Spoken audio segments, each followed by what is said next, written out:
Oi, gente! Eu vou passar pelos tópicos que eu acho mais importantes. E vai ser um vídeo, eu espero que bem rapidinho, só pra dar uma ajudada, né?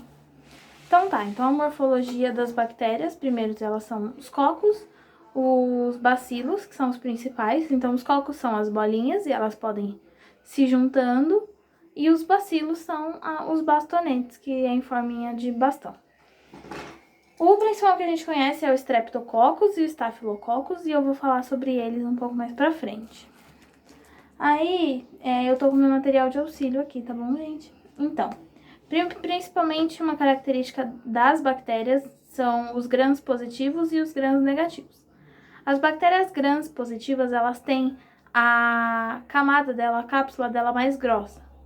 Isso significa que elas são hidrofólicas. Ou seja, elas gostam de água. E a camada mais fininha, que é chamada de gram negativo, elas são hidrofóbicas. Elas não gostam de água.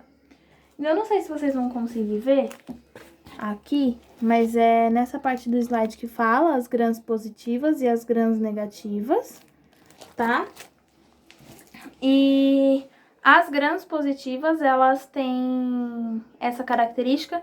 E quando a gente vai fazer o teste, a gente vai observar que as grãs positivas, que são as camadas mais grossas e que gostam de água, elas vão absorver aquela tintura e vão ficar bem roxinhas. Enquanto as grãs negativas, que não gostam de água e têm a parede bem fininha, elas não vão absorver e elas vão ficar bem clarinhas, assim, tipo um vermelhinho. Aqui também tem uma figura, mas acho que vai ficar muito ruim de vocês verem, porque ela é bem pequenininha, ó. Gram positiva, bem roxinha, e gram negativa, bem vermelhinha. Aí, tá bom. A próxima parte é as reproduções que existem, que é a assexuada e a assexuada.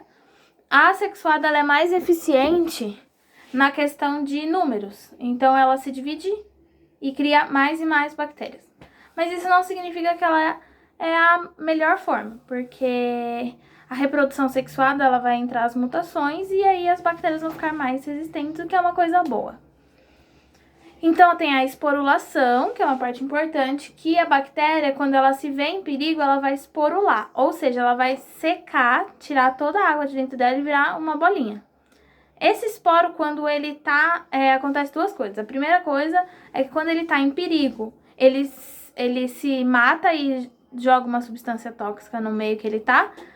Ou aquela bactéria esporula, porque ali é um lugar de perigo. E quando aquele lugar não é mais de perigo, ela volta ao normal, ela se enche de novo. Por isso que algumas coisas é perigoso, por exemplo. Isso acontece não só em bactérias, mas também em fungos. Então, essa esporulação, por exemplo, você tem um pão mofado, aquele fungo que tá ali, ele tá só nesse pretinho. Aí eu tiro esse pretinho e como pão. Não, porque em volta dele com certeza vai ter os esporos dessas bactérias, desses fungos. E isso também é prejudicial à saúde, obviamente. Então, o ideal é ver fungo, não come e é nóis. Aí, a gente vai agora para os vírus. Em relação aos vírus, o que eu acho importante são os ciclos de reprodução. Então, o vírus ele tem dois ciclos de reprodução, o ciclo lítico e o lisogênico. O ciclo lítico, ele é aquele mais comum que os vírus só vão se reproduzir. De que jeito? Tem uma bactéria, esse vírus vai se fixar, que é a parte da adesão. Então, ele vai grudar ali, tem a bactéria aqui, o vírus vai e pousa aqui na bactéria, pousa. Coloca aqui na bactéria. E por que isso acontece? Porque a bactéria não identifica o vírus como algo prejudicial. Se não é algo prejudicial, não tem por que ele não ficar ali. Então, o vírus cria adesão e fica ali. E aí, depois ele vai soltar o DNA dele dentro daquela bactéria. Quando ele solta o DNA dentro daquela bactéria, ele vai estar fazendo a penetração. E essa penetração, ela vai jogar esse DNA dentro e para seguir para a próxima fase, que é a biossíntese. A biossíntese é quando a bactéria pega esse DNA do vírus e faz todas as partezinhas dele. Ah, então você quer que eu produza pra você cabeça, corpo e pé? Então tá bom, toma cabeça, toma corpo, toma pé, toma cabeça, toma corpo. Então a bactéria ela vai funcionar como uma máquina de reprodução do vírus. Ela vai fazer todas as partes que o vírus precisa.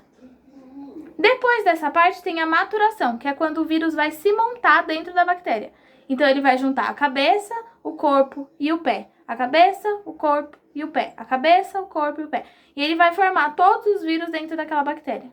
Por fim, tem o brotamento, que também é chamado de liberação, que é quando essa bactéria ela vai ser rompida, ela sofre lise pelo vírus. O vírus, ele usou a bactéria para se reproduzir e agora ele vai matar ela, para sair de lá de dentro. Esse é o ciclo lítico. O ciclo lisogênico, ele vai ser usado numa parte muito importante, que é a parte transgênica, né?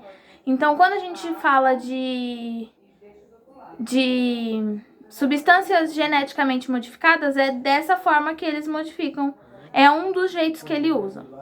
O que acontece? O vírus, por a bactéria não identificar ele como alguma coisa prejudicial, o vírus ele vai ser usado, ele vai utilizar da bactéria e vai modificar o DNA dela. Então vamos supor que você tenha uma bactéria lá, bonitinha, um bacilo. O vírus vai pousar e vai colocar o DNA dele lá dentro. No que ele coloca o DNA dele lá dentro, ele vai colocar o DNA dele e esse DNA vai se juntar com o DNA da bactéria. Então, o DNA Plasmodium, que é o DNA onde é possível modificar da bactéria, ele tá aqui redondinho, ele vai acrescentar um pedacinho do DNA do vírus. E ela vai formar uma nova bactéria, com novas características. E é através disso que a gente desenvolve os produtos transgênicos. Por exemplo, eu tenho uma soja e eu quero que ela seja resistente à água. Então, eu muto ela em laboratório, eu muto o DNA em laboratório, coloco dentro do vírus, esse vírus vai ser colocado na soja e a soja, através do ciclo lisogênico do vírus, a soja vai ganhar esse novo pedaço de DNA e vai se multiplicar ali com aquele novo pedaço de DNA com aquelas novas características. Essa é uma parte do ciclo lisogênico. A outra parte do ciclo lisogênico é o ciclo lítico. Então, além de modificar o DNA, de trazer novas características, o vírus ainda vai usar aquela bactéria da mesma forma que ele fez antes para se reproduzir. Joia? Joia. Aqui tem as fasezinhas, eu também não sei se vocês vão conseguir enxergar, mas adesão, que eu falei, penetração, biossíntese e mutação. Tem mais alguma? Não. Só. E aí, depois dessas aqui, tem a liberação. Eu só passei assim pra vocês verem onde tá nos slides e aí depois vocês procuram. Em relação aos fungos,